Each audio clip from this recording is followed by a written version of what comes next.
Hi everyone, welcome back to my channel, The 12 Man Tales.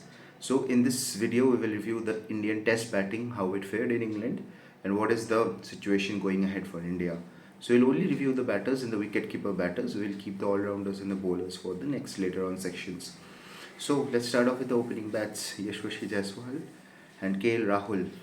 Finally after a long time India को ऐसा एक opening partnership मिला है जो लॉन्ग टर्म के लिए रहेगा, जो already over the world run score कर चुका है और जो पोटेंशियल है कि एक फ्यूचर में जाके one of the best opening players बने वर्ल्ड का। KL Rahul finally has come of age, जब उनको चाहिए था कि एक बड़ा सीरीज़ हो। सीनियर प्लेयर्स नहीं है, विराट कोहली, रोहित शर्मा ने रिटायरमेंट ले लिया है, अजिंक्य रहाणे और पुजारा को सिलेक्टर्स ने ऑलरेडी ड्रॉप करके they have moved ahead from them. So एक अच्छा सेटल्ड ओपनिंग कॉम्बिनेशन दिख रहा है जहाँ पे उनका टेक्निक्स भी अच्छा है and most importantly they have performed overseas. तो ये एक बहुत अच्छा लक्षण है इंडिया के लिए। KL Rahul has performed across the SENA countries really well. Jaiswal has done well in Australia and in England against good bowling attacks.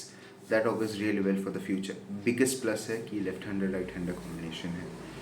I'm sure going forward ये ओपनिंग पर हमें और भी रन्स देगा. ऑब्वियसली केएल राहुल इज 30+, तो probably has got 4 or 5 years of cricket left in him, and Yashasvi Jaiswal has just started out 22-23, so he has got 10 years left. तो at least ये player next 3 से 4 साल तो एक साथ खड़ा रह सकता है. So it's good to see, and it's good to see KL Rahul getting a fixed batting position. He is going to open the batting and that's his slot. That's really good to see from his end. Now let's talk about number 3 and number 4. Sai Sudarshan and Shubman Gill. Shubman Gill has nailed the number 4 slot with that performance in England. Yes, he got difficult conditions, he got flat conditions, he got the pressure of the situation. He has responded in any manner you can say. Even against the moving ball in the final test match at Oval, he looked good before he got out. So I don't think there are much of technical flaws. He's answered all the questions as a batter that was asked of him. Yes, now we want him to go and replicate this performance elsewhere in New Zealand, Australia, South Africa, so that he can cement his legacy as one of the greatest batsmen of his generation. So good to see the number 4 slot being settled.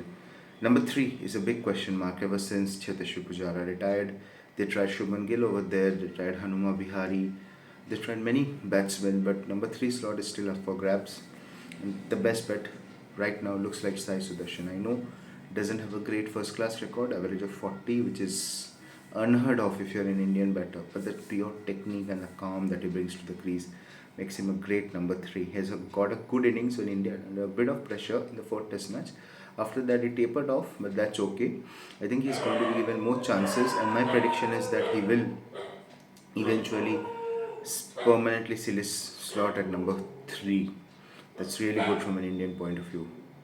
Now let's understand what is the situation at number 5 and 6 if we are going to play proper batters and a wicketkeeper batter. Obviously we do play all-rounders at 6, but that's a different discussion. So how is our wicketkeeper batsman looking like?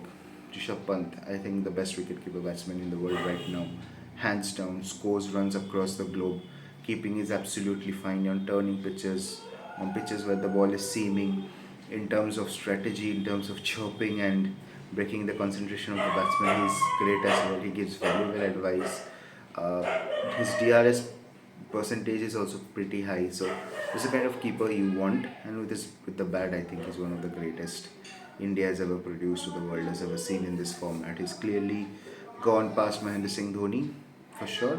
He's the greatest wicketkeeper batsman India has, and that speaks a lot about his character and his fortunes as a test match batter.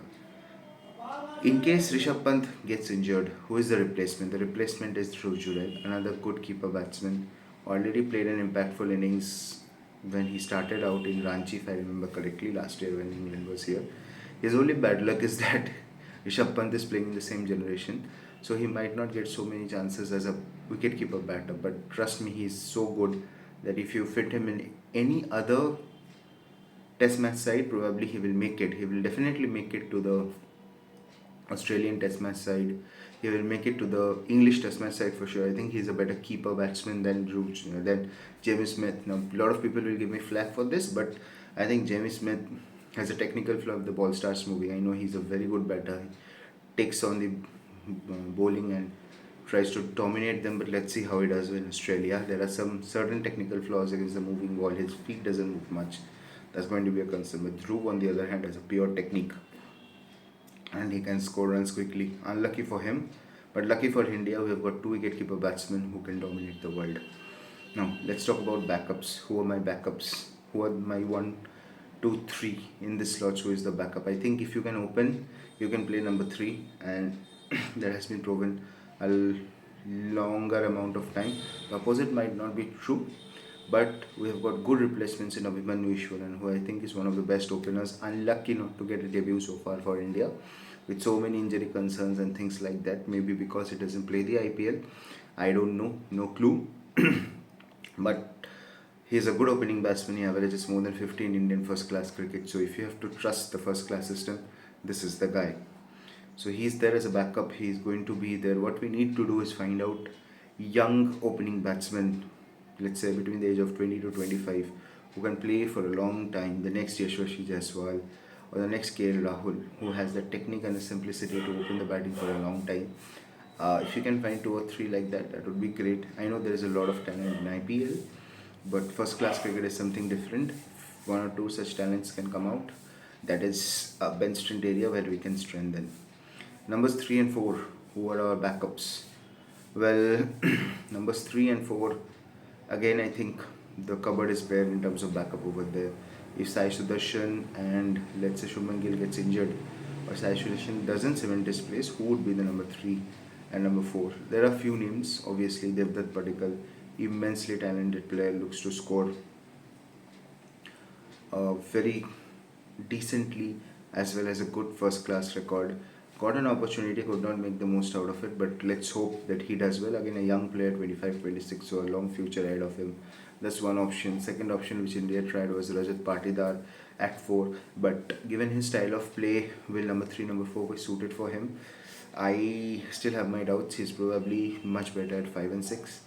After that, you have Ritulaj Gaikwad. I think that's a very good option for Test match cricket at number 3 and number 4. So these are the backup options that I can think from the top of my mind when you talk about number 3 and number 4. Number 5 and 6, that is where I think India have a plethora of options, because number 5 and 6 are the easiest to replace in the batting order.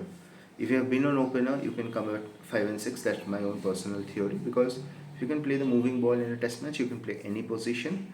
1, 2, 3, 4 are the hardest to fulfill and get replacements. So number 5 and 6, naturally the most easiest slots. We have a lot of batters. Sarfaraz Khan, Shreyash Iyer, Karul Nair has got an impactful innings over there. These 3 are the top of the mind recalls that we have, and Rajat Patidar also comes in this category. So 4 batters who can play at 5 and 6. So that slot is settled. Rather, if I have to talk about it, all the 4 can come in and make an impact. I think Sarfaraz Khan is the leader of getting back into his side, along with Karul Nair. Then comes Shreyash Iyer and Rajat Patidar. So yeah, that's the kind of bench strength we have in batting and wicketkeeper batsmen. If I have missed any names, do let me know in the comment section below. If you have liked my analysis, liked my content, do please give it a thumbs up. Do like, share and subscribe. This is a channel which will give you my own views like of a normal cricket fan like you, and hopefully you help me grow as well. Thank you for tuning in. Mausam Datta signing off.